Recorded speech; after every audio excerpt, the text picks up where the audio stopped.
We are live. Hi, everyone. Welcome to the All Dolphins Podcast light post-game recap of the Miami Dolphins 21-17 victory against the New Orleans Saints at Hard Rock Stadium in Week 13, a game that appeared to be very, very much in control for most of the first half, and yet came down to the very end when the Dolphins kind of very out of nowhere, almost very sneakily stuffed a fourth down run by Saints rookie Tyler Shuck to get the turnover on downs and secure the win. Not long after a gigantic play by Minkah Fitzpatrick with the interception on the two-point conversion attempt, that could have tied the score at 19, taking it all the way back for the defensive 2 points, which is very rare. I started doing some quick research for the last time the Dolphins did that. I believe I'm going to go back to 2016 with Walt Aikens, although I don't remember the circumstances, but he is showing up in the stats that season with a 2-point conversion. And I can't imagine, I don't recall Walt Aikens ever playing on offense, so that's what I remember then. But I don't recall the play. So the win, good for the Dolphins, obviously, gets them to 5-7 on the season. And they're going to be in the hunt on those graphics, lurking, whatever category, however they phrase it. And now they're a game behind, only a game behind in the loss column of the Kansas City Chiefs and the Baltimore Ravens, which both are 6-6. The Dolphins are 5-7. So the good news is they have put themselves in a position where if they can make a run at the end of the season, they have a shot. The bad news is, and this is where I have to be blunt, if we saw anything from the game, if we take anything from the game we saw at Hard Rock Stadium on Sunday, this doesn't look like a playoff caliber team. And this is not to disrespect anybody. And I know it took a lot of flack and got some pushback for suggesting that this should have been an easy win. Guys, did you guys see the Saints? I'm sorry. They're plucky and all that. Give them credit. They have some decent players on defense. Kool-Aid's a good cornerback. Mario Davis is a good linebacker. Chase Young and Cameron Jordan are good defensive linemen.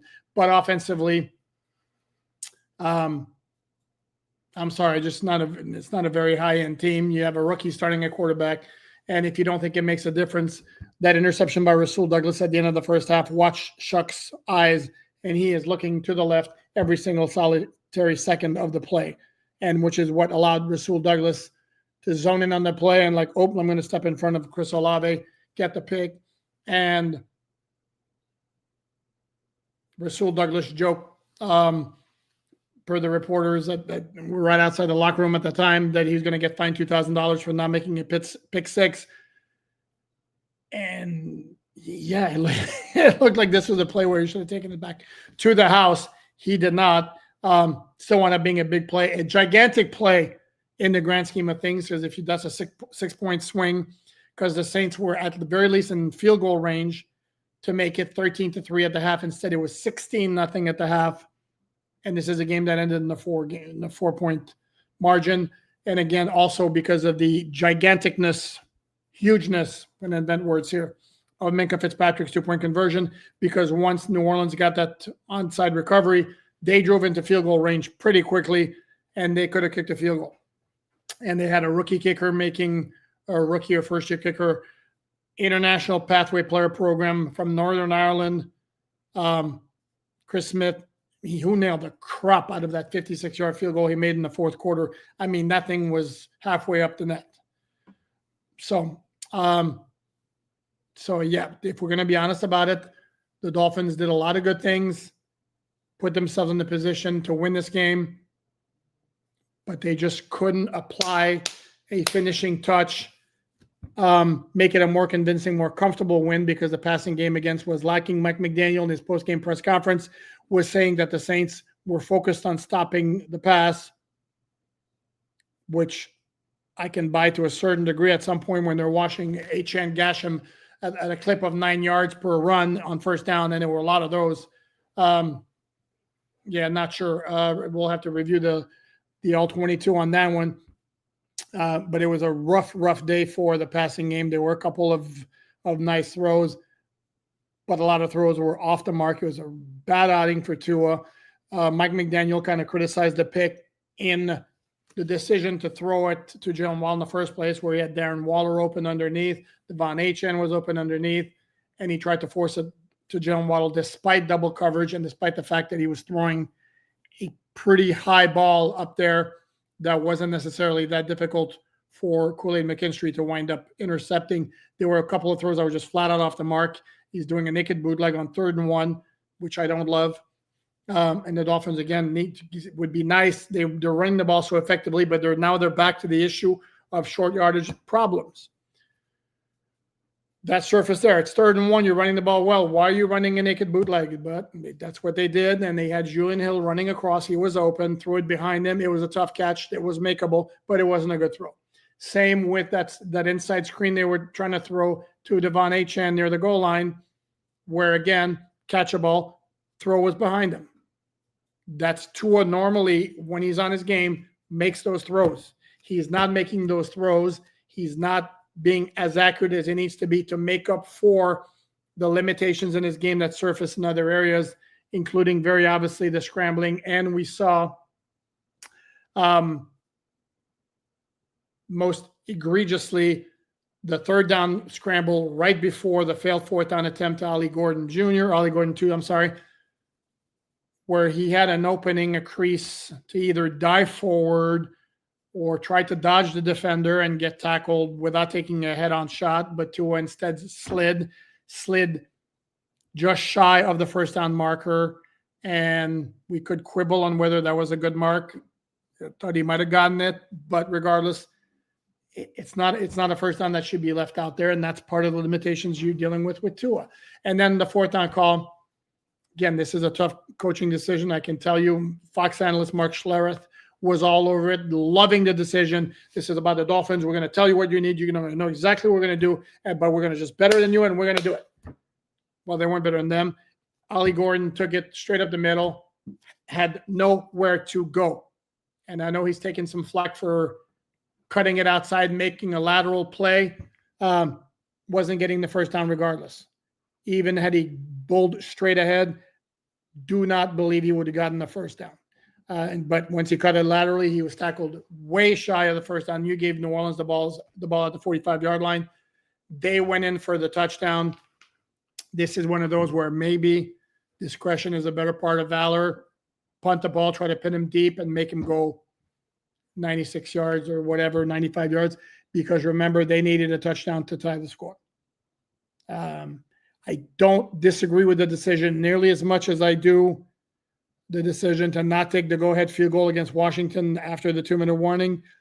But I think all things being equal, as somebody who is always aggressive and does not like to leave it to the defense, I think the play there would have been to go ahead and pin him deep. The other question there also, of course, is why is Devon Achane not in the game? Maybe he was gassed. Ollie Gordon's been your big back, but Devon Achane's your better back, and it's not even close. Devon Achane crossed the 1,000-yard mark for the season during this game. If it wasn't completely crystal clear that he's your team MVP in 2025, I don't know what you've been watching. Every single solitary game, the Dolphins have found their formula. Their formula is very simple, and even with the return of Darren Waller to the lineup, with Julian Hill having been back for a couple of weeks, Julian Hill had a very nice day in the blocking department. Dolphins still are using the heavy formation jumbo package, whatever you want to call it, with Daniel Brunskill lining up as a 6th offensive lineman or an extra tight end, however you want to characterize it. And for the most part, the results were good. But again, at the end of the game, we're looking at 21 points, 1 touchdown, and 2 of those points came because of a defensive 2-point conversion.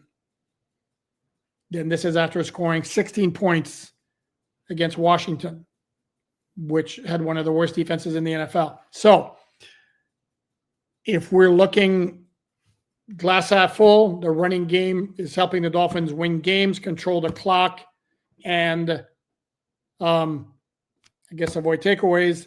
Glass half empty.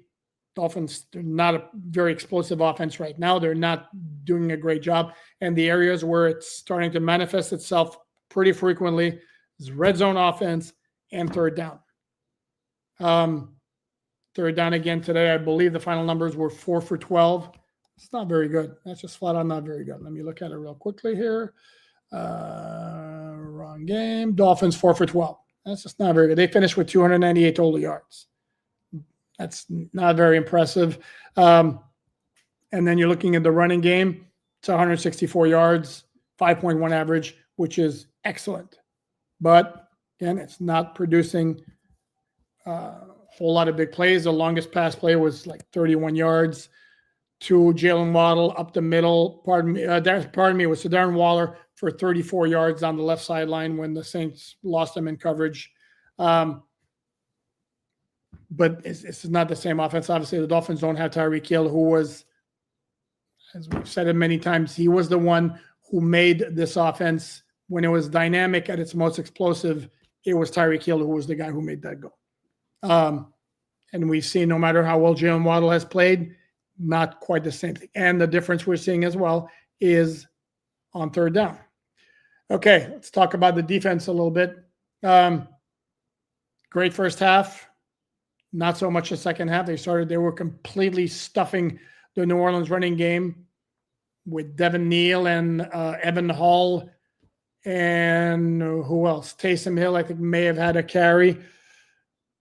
First half, very, very well. Second half, it wasn't quite as good. I'm not quite sure what adjustments the Saints made at halftime to rectify the situation, but there were issues. Tyler Shuck also has started having some success in the second half, but the big plays were huge. The Minkah Fitzpatrick, in addition to the 2-point score, also had a sack strip in the first half. Rasul Douglas had the interception. If he had good speed, that should have been a pick six, but you could see it once you got into the open field. It was like, man, dude can't run, or can't run as well as a top-end speed cornerback. But that's not his game, and Rasul Douglas has played very, very well the whole year. To me, he's been a very, very good acquisition for the Dolphins, so no problem there. Zach Sealer had himself a very good game. Chop Robinson had a sack. It was kind of like, I don't want to call it a garbage sack, but it was a coverage sack where Shuck moved up into the pocket. He is the one credited for the fourth down stop at the end of the game, where Jordan Phillips also gets credit for pushing back the middle or holding the point in the middle of the defensive line as well.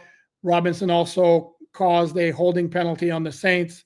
So again, he was a little bit impactful. Zach Sealer was more impactful than he had been.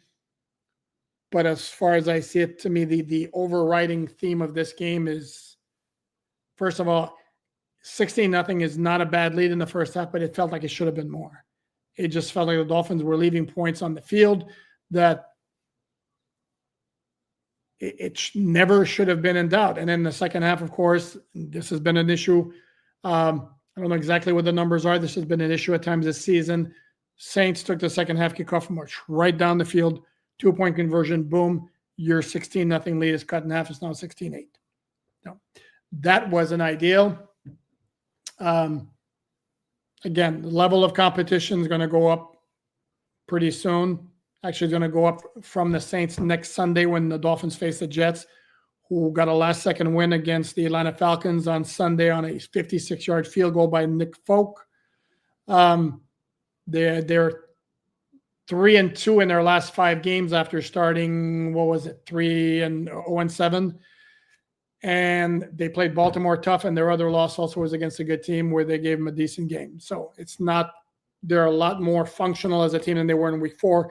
And even at that point, the Dolphins barely beat them. So Dolphins are going to have to pick up their level of play. That's the bottom line, is they put themselves, again, in a position where if they do make some improvements where they need to make improvements and pick up their level of play, again, their record now is not, it's still in a position where they actually can do something. So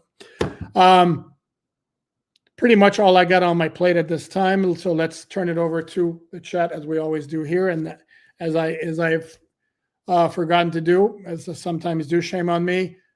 Big thank you for everyone joining me right now. It's very much appreciated. Please check out the written content for free, Miami Dolphins on SI.com. So with that, let's attack the comment board here, the chat. Birthday Salami, thank you very much for the donation, sir. This game was brought to you by BetterHelp. I have no idea what that means. Sounds funny, but I have no idea what that means. Birthday Salami again, thank you very much, sir. Team game, but says a lot when your $50 million QB looks worse than their second-round QB, maternity body with a baby arm, truly poetic. No, it's in fact, this was one of my lines in the story I wrote, my analysis story I wrote for Miami Dolphins on SI.com. Again, all free content. Please check it out. That the time has come. We need to discuss, if we're not already there, the Dolphins have a Tua problem because the dude just doesn't look good. And again, when he was operating at his best, 2020 to 2023, he is very, very accurate. The ball gets out, and right now, neither of those things are happening. And you just, that's not going to fly because, again, he doesn't have the arm strength, the mobility, the playmaking ability to compensate in other areas. So right now, the Dolphins are operating with a deficient passing game. They're relying a ton on their running game and their defense. So we shall see where that goes. Mandalorian, thank you very much for the donation. Very much appreciated. Welsh Pound, thank you. Where would we be without H-Chan? I find it hard to believe we'll win another game this season. Are we still, quote unquote, in the hunt? Absolutely, the Dolphins are in the hunt. But that's anticipates their level of play coming up because they play the way they played against Washington or New Orleans. Don't know if they beat the Jets. They're not beating the Steelers. Probably not beating the Bengals. They're not beating Tampa Bay and probably not beating New England, unless New England has wrapped up the first seed in the AFC and is resting their starters. So, yeah, but they are in the hunt at 5-7. Again, it's crazy to think when you think about the disparity in terms of the talent of the team. Dolphins are a game behind the Kansas City Chiefs and the Baltimore Ravens. Let's see what we got here. Shadow Fatez, thank you very much for the donation, sir, and I certainly hope I'm pronouncing the name correctly. This game, I think, should seal a full wipe in offseason. Tua hurts the Fins as much as helps. McDaniel may be a decent coach, but have to clean sweep. Or, to me, but they won. Again, they're 5-7 now after starting 1-6. I think, if anything, there could be an argument that Mike McDaniel is finding ways to win, and this is what's going on with the Dolphins. They actually played better games earlier this season when they lost than they played today or against Washington when they won. Now they're finding ways to win. They're getting the breaks. They're making plays down the stretch, and the results are better ultimately. So I right now, again, I've said it before, in fact, in a mailbag on MiamiDolphinsSI.com. This point right now, to me, it's better than 50-50 that Mike McDaniel indeed will be back in 2026. The issue with Tua is that contract. Dolphins are not getting rid of him and eating all that salary cap space. I still see with another performance like this today, again, please tell me why any team around the league would go ahead and want to trade for him when they have to pay him, I believe it's $47 million next year. The number is higher for the Dolphins because of signing bonus. I just don't get it. I'm sorry, I just don't see it. No, buddy, thank you very much. No, for the donation, much appreciated. Expected a sharper game after a bye week. Love the win, but man, was that hard to watch. Yeah, it was rough. It was rough. Again, I'll give the Saints credit for their plucky and all that. Not a very good team. Would they punt on 4th and 4 in the first half from the Miami 45-yard line, down 7-0 when you're 2-9? That was weird to me. But I don't know. They said no lads later. Talk about playing down to your competition. Yeah. Yep. Without question. Aben Bergman, 8866. Thank you very much for the donation, sir. Is it only me or the O-line looks better without Austin Jackson? I would say the offensive line actually kind of took a step back today, particularly in pass protection. Although it says here the New Orleans pass rush a lot better than the Washington pass rush. But I would say, yeah, and this is not nothing against Austin Jackson. Larry Borum has played some good football, like it or not. Patrick Paul maybe had one of his tougher games in terms of pass protection against the Saints. But I don't know if is it again, as Mike McDaniel likes to say, is it causation or correlation? Pure coincidence? Not quite sure, but we shall see how it goes. And I do know McDaniel had talked about the possibility of a rotation system with Jackson and Larry Borum. That did not happen. Did not see Larry Borum at all in there. So it was Austin Jackson all the way. Shadow again, thank you very much, sir, or ma'am, sorry. I agree, McDaniel looks like he's making good off plays. Tua kills the Finns. Is that cut Tua? And then McDaniel said new GM can make a team. Again, they're not cutting Tua in 2026. They're just not. I would be shocked. Ruben, I'm going to address this one. At the end of the day, anyone that complains about another win, please go support another team.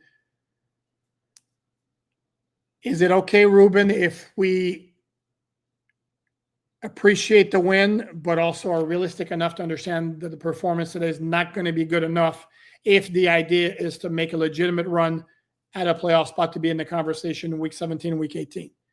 If you think that was perfectly fine what you saw out there because they won and nothing else matters, good for you. For me, to me, that wouldn't cut it. Let's see what else we got here. Okay, let's go back to the top. Chan reminds me of Tony Dorsett. I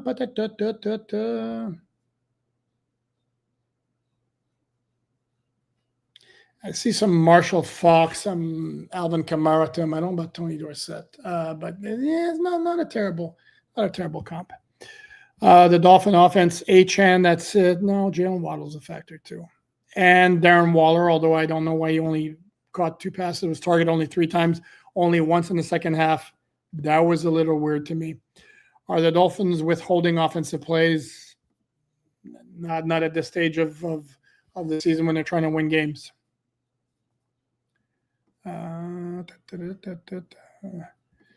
Man, Mike makes things harder than they need to be. Why are you not running HN more, especially in the drive? He got his 1,000 yards and took the offense down into the red zone.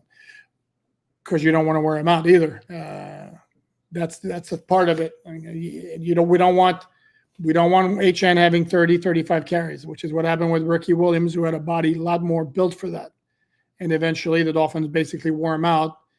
And that was part of the reason he bailed on them before the start of the 2024 season.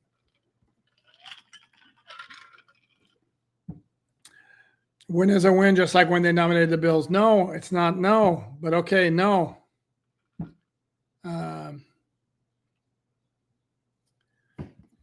Where are the slants? Where are the curls that he excels at? Yeah. Again, I haven't seen the L22. Maybe the Saints were taking those away. Defenses know the Dolphins like to do those. Screen or 2 would have helped. They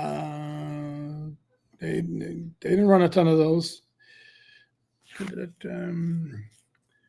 Tua does not seem locked in at all. Is the issue of being locked in, or the issue he's just not sharp, just flat out not sharp. Noel B1 asks, thank you for the donation, Noel. Did the Dolphins get screwed on that onside kick? Didn't really buy the ruling. The ruling, as said by the official, was that the ball touched a Dolphin player. And I said this, and somebody said, no, it didn't. Well, if I said that I thought I saw it because I thought I saw you saying, no, I didn't, doesn't mean, okay, well, no, it didn't. I could have sworn I saw on one of the replays the ball on the last bounce grazed the thumb. And after looking at the play over and over again, it might have been Nick Westbrook-Akine. But it was insanely close, and it might have been one of those where the original ruling played a role in the final verdict because there wasn't enough evidence to overturn it. Just like, if we're going to be honest about it, there was a play to me that looked like a pick. As I watched the replay, that looked like a pick. But the original ruling was incomplete pass, and there was nothing on the replay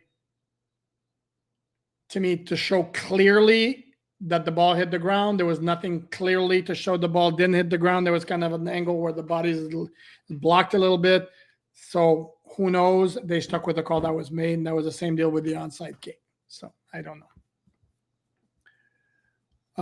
Matt O'Lear, thank you very much, sir.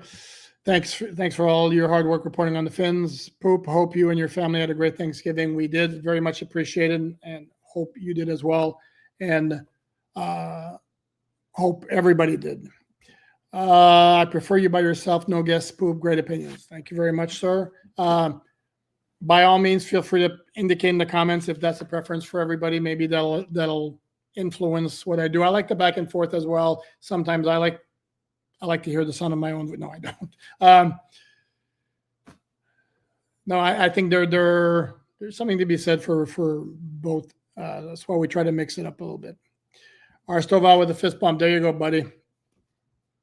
I think H.N. looks more like, I'm going to guess that's LaDainian Tomlinson. Another good call. Another good call. I think LaDainian Tomlinson more talented in the past game, though. Not that that's not a shot at Devon H.N. LaDainian Tomlinson was a first ballot Hall of Famer. So mix is good. I like that. Okay. Ophelio says theme of this game is Tua is getting worse. That was not a good performance. That was rough. Uh-oh. Oh, I got to do this. My son's going to love this. 6-7, here we come. There you go. Got to do this. It's got to be done. 6 and 7. Who was it? On the NFL Network said Gerald McCoy did it, and my son, my teenage son, got a big kick out of it. It's a source of great laughter here in the Poupart household. Let's see what else we got here. As we're watching here, if I look up every once in a while, as I'm looking at the red zone here, the 4:00 games, got Steelers 7-0 up against the Bills. That's one of the tough ones. The Dolphins right now entered week 13 in the 11th place in the AFC standings, which means they have 4 teams to jump. So it's almost, you have to look at which teams could be easier to pass. Like the Steelers have a brutal schedule down the stretch, is why I think in my rooting guide, I think I'm almost prefer a Buffalo win. I think Buffalo might be tougher to jump because Buffalo has Cleveland left, and they have, I believe, the Jets left. And then the other 4:00 games, I think it's Seattle 10-0 over Minnesota, and the Chargers 7-0 over, Las Vegas. Harlando, Poop, that's what they call squeaky bum time. Yep, absolutely. Old man Jeb, offense looked bad. I would say it's time to move on from Tua.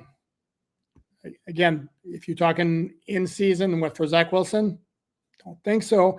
If we're talking 2026, I don't know that you're going to find a better alternative in the draft, because the Dolphins right now are probably going to be picking in the teens or in free agency, and it's not that the Dolphins are going to sign a big money guy when they're going to be having Tua with a $54 million cap number.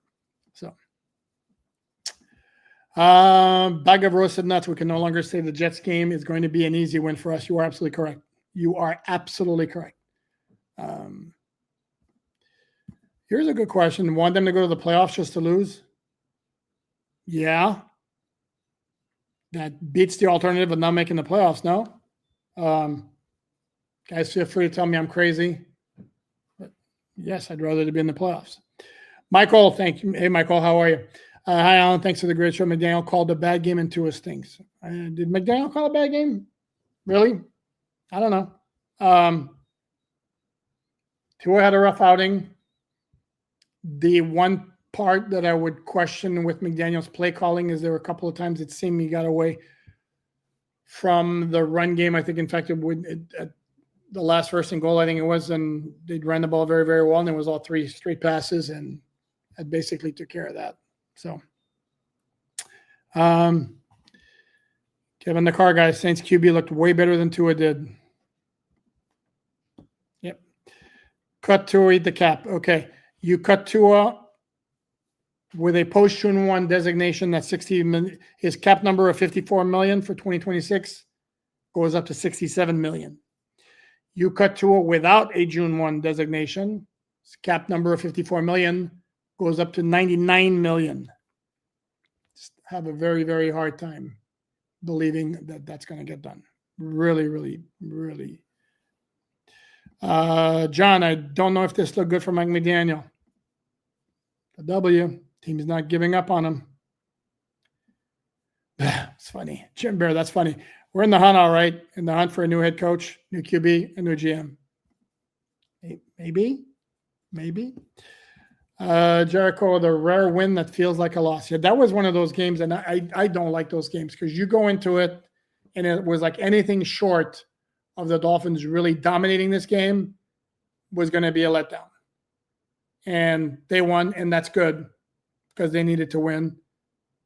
But again, I don't know what happened in this game to make us feel like, yeah, they're in for a really, really strong finish. Maybe they are. I don't know, but I don't think there's any reason to feel overly optimistic about it based on the way this game played out. Whoopsie, hold on. Here we go. Shadow again. Thank you very much, Shadow. You're saying not sure they will find a better QB in the draft than Tua, but Shook as a rook and look better than Tua. That was one game, though. That was one game. For the whole season, they still think probably Tua's had a better season than Tyler Shook. But I hear what you're saying. And, yeah, if Tua continues down this road and it doesn't get any better down the stretch, yeah, I think the Dolphins need to, at the very least, find themselves a good alternative for 2026. Still keeping Tua on the roster because, again, I have a hard time believing that they would just move on and eat the cap space. What's the win-loss ratio for challenge under Mike McDaniel? I believe I saw it's 4 of 21 or 4 and 21 or something like that. It's really not good. Trying to remember, they had a challenge today and they lost it, and it was a completion down the sideline. That one. There's another one where it was called a catch initially. An absolute bear to see anything definitive on the replay, and so they kept the call. So, Phil, you have to celebrate winning when your QB is trying to make you lose. Come on. We need Waddle to say Tua needs to be better. Ophelia partner, there is exactly 2 chances of that happening. One is 0, and the other one is 0.0001%. Oh, I like that. Nice analogy, Ophelia. Again, we're married to Tua. Doesn't prevent us from cheating on him. Let's go get a solid backup. Okay. Scotty Joe says, keep the hopium coming. Dude, Scotty, I am saying it doesn't feel realistic right now to suggest that they're going to be in playoff contention in week 17 or 18. All I am saying is they have put themselves in a position to make a run if their level of play improves. Where's the lie? How is that hopium as opposed to straight facts? I don't know. It's me, Seppi. Get a new GM, take next year as an evaluation year, and have the GM's real start be the following season. Should be easier to move on from a lot by then. Correct. But I hear you, but I'm thinking it might be tough to sell a GM on come and take this job, and your first year on the job is purely from an evaluation standpoint. I think what's more likely to happen is they're going to run it back with Champ Kelly, Mike McDaniel, and Tua, and you got 1 year. Show me or we blow it all up. Davis Mills is better than Tua. Again, if all we are going by is the game today, sure. But Houston's winning because their defense is outrageous. Houston is not, what are they now, 7-5? Their defense is outrageous. Their offense is completely mid. Wow. Tua looks like he's been swapped with his brother this year on the slide. That's funny. Tailua, Tagovailoa. G. Reed, Poop, what was the thinking behind bringing in Zach Wilson? That always made no sense to me. It always puzzled me as well. It was always one of those, what? Clearly, this was Mike McDaniel seeing Zach Wilson, evaluating his skill set, and thinking, yeah, I can get something out of him. And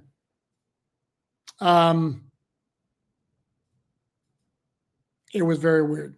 And the fact that they moved Quinn Ewers ahead of him for 1 week also was very weird. Now we're back to Quinn Ewers being the emergency third quarterback. It was very weird. It was just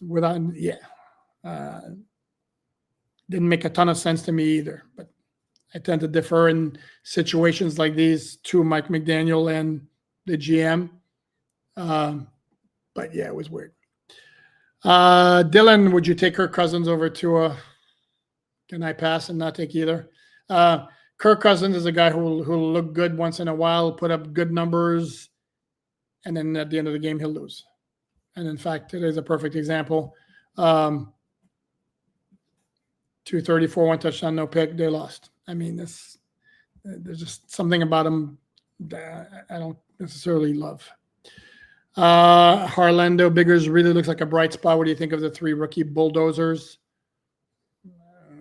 If I think I might go simmer down a little bit. I think they have very good potential, very intriguing for how good they can become in the future.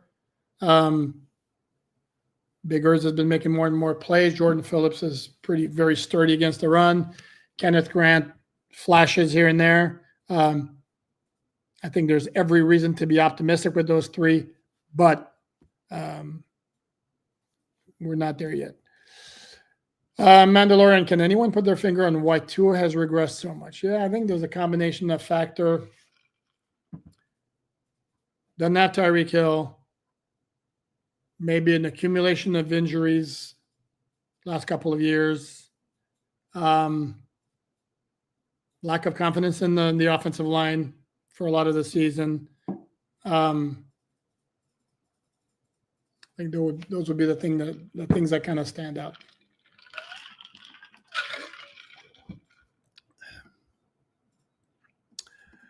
Even if the Dolphins win out, it'll be a tough road to get to the playoffs. We will need a lot of help. Yeah, I understand that, and because I know a lot of folks are already pointing out the Dolphins have a bad AFC record. It's going to get better, obviously, if the Dolphins get to, say, 9-8 at the very least.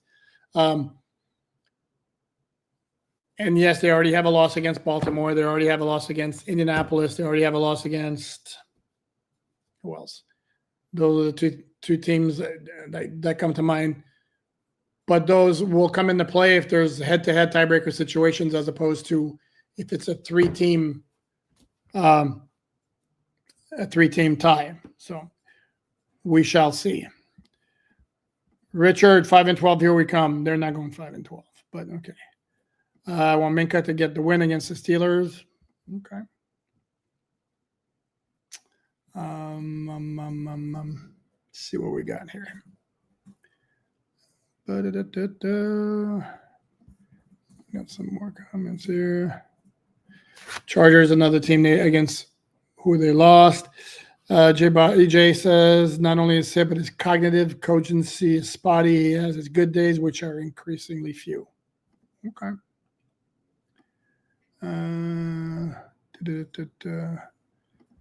Our Stovall said, we downing 2 on 2 bad plays. One was the INT terrible. 2 was maybe the throw to Waller. If HN would have caught that TD pass and Jay Hill catch the ball, I don't think we're talking the same, really. He had a couple of other throws that were off the mark. And again, those throws to HN and Julian Hill, yeah, they're catchable. Are you going to suggest that they were good throws? They're not very long throws, and they were both behind them on crossers. Sorry, he doesn't get absolved of those, especially since everybody wants to brag about his accuracy, his quote-unquote, and this is a term that if I never hear again in my lifetime, I'll be very happy, because it's ridiculous, not only as it pertains to Tua, but it pertains to any player, any athlete in every sport other than Marvel comic heroes, that superpower, BS, annoying crap. But that was supposed to be his quote-unquote superpower, the accuracy. He certainly wasn't there on those throws. Yes, they were catchable. No, they shouldn't. They shouldn't have had to be made to have catches like that. So yeah, no, I'm not downing 2 on just 2 bad plays. 2 had a bad game, and the first sack also didn't get rid of the ball and stayed in the pocket. So you want to absolve 2 of all blame, by all means. Omar, go right ahead. Oh, I'm sorry, did I say that out loud? Sorry. See what I did there, guys? What else we got? What do we do with Chubb? I think on the quiet is having a real good year. You know what? With Chubb, to me, his game has like picked up. I mean, like massively ever since the Dolphins traded Jalen Phillips to the Eagles. Like he's become a new guy. He has really, really picked it up, and he has played very well. So, watching Tua trying to escape pressure is fugly. Is there any quarterback less mobile? Yeah, he's up there. He is up there. And he used to have at least some mobility to escape the pocket a little bit. But let's be hypothetical for a minute. If Miami made the playoffs and won one game, does that truly change the feel for the season? Oh, hell yeah, it does. Big time. Big time. I mean, they don't make the playoffs. The season is a failure. The most you will say about the season is props to them for not giving up. If they make the playoffs and won one game, that's a rousing success, particularly where they were at 1-6. That massively changes the feel for the season.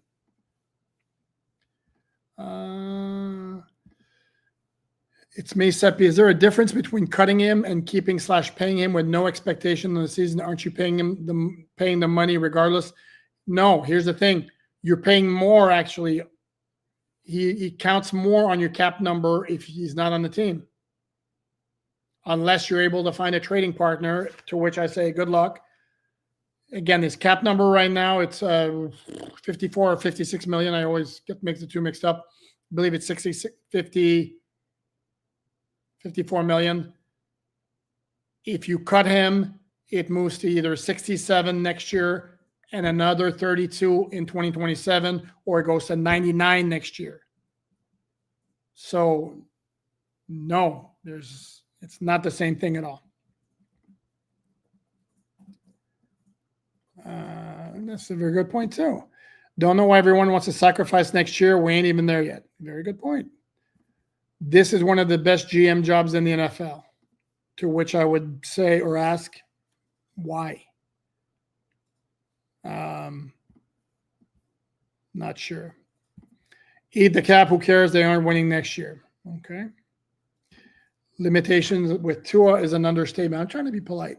I always make a very strong effort to be polite.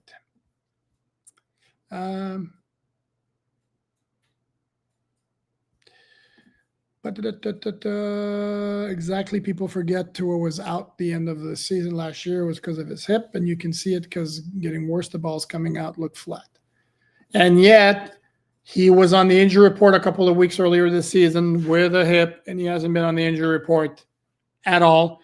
And if players get treatment for an injury during practice, during the practice week, they have to be on the injury report. That's not happened for a couple of months already. 7-7 Chargers versus Raiders. Correct. That is correct. Let's see what we got here. Going to keep going a little bit longer here, a little bit more, and then we'll call it a day. Can the Dolphins pay Tua a bonus and reduce the cap hit?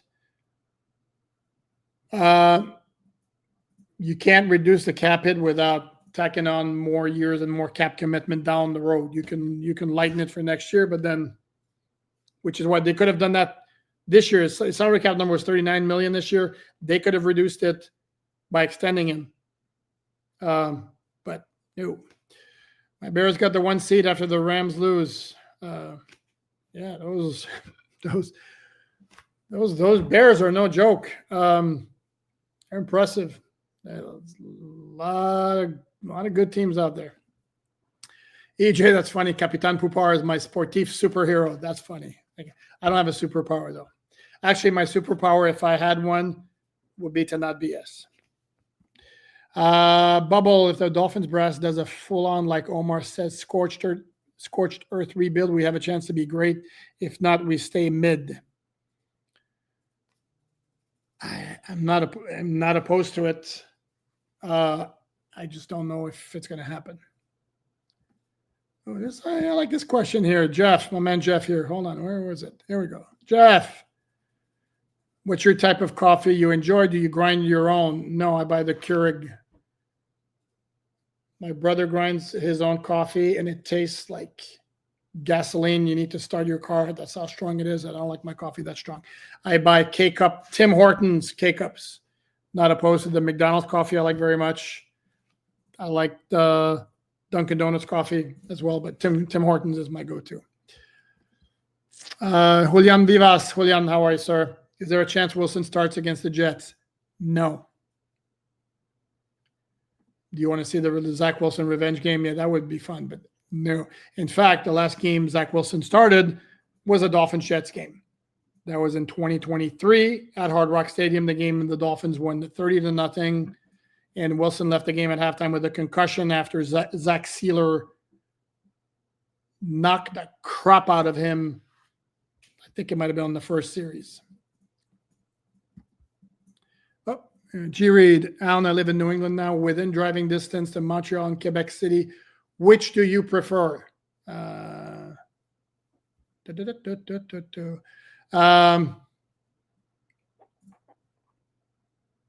Yes. Depends what you're looking for. There are more things to do in Montreal. Quebec City is very, very, very picturesque. So you think Weaver will be a head coach candidate? 60-40, yes. Man, I would have loved to see Madison in the offense. I think that would have been super interesting with the extra lineman wrinkle added recently. Maybe. He was looking good before he got hurt. Blah, blah, blah, blah, blah. Did we lose today?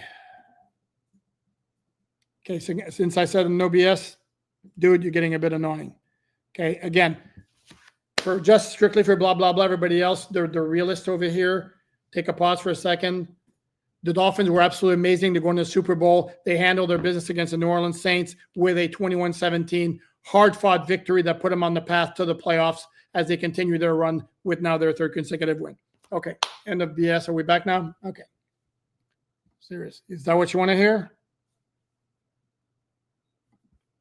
Pas de BS, d'accord. There you go. A little French here. I like it. Whoops.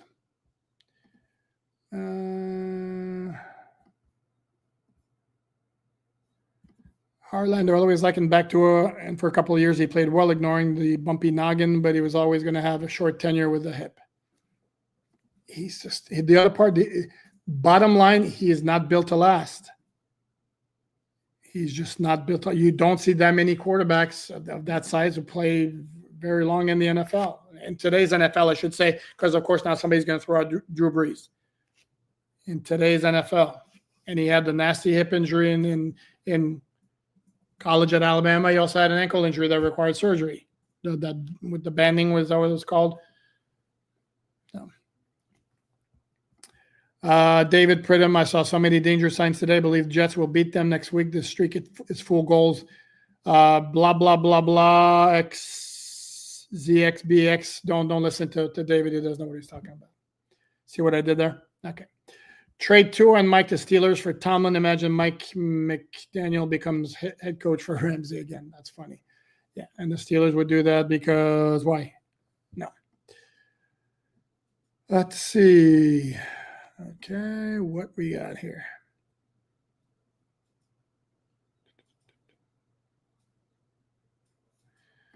We don't win without that bad interception call. Yeah, I'm telling you where exactly that happened. So the score when that happened, it was 16-8, I believe it was. Yeah, it was 16-8, and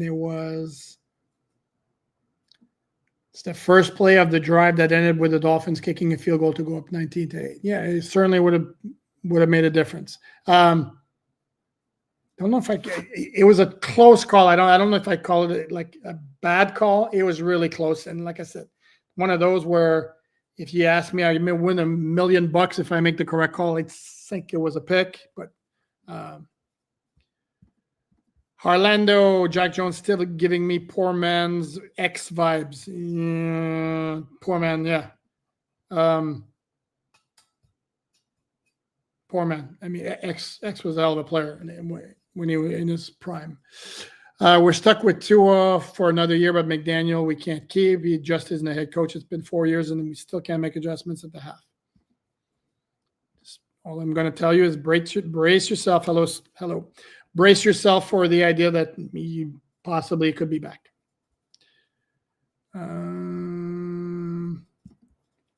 What position would you draft first round if the draft started tomorrow for this team to have immediate impact? Immediate impact for tomorrow. It depends where it depends which player is available, which depends how high in the draft.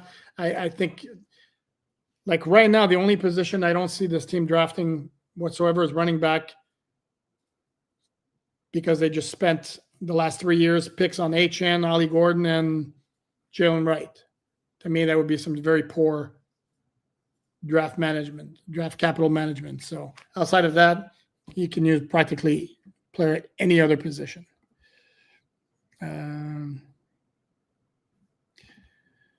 Troy McDaniel, yin and yang connected at the hip. Yeah, kind of, sort of.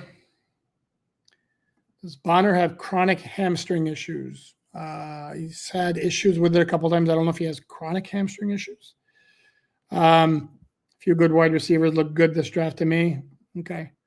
Those are good wide receivers, or good wide receivers are easy to come by. You need to generally draft very high to get a truly special one. And by truly special, I mean Jamar Chase, Jason Justin Jefferson, who the Dolphins could have had. Tyreek Hill went in the 5th or 6th round for reasons other than his play on the field. Julian asks, what will the QB room look like in 2026? It's going to be Tua Tagovailoa, it's going to be Quinn Ewers, and it's going to be a veteran to be named later, would be my guess right now.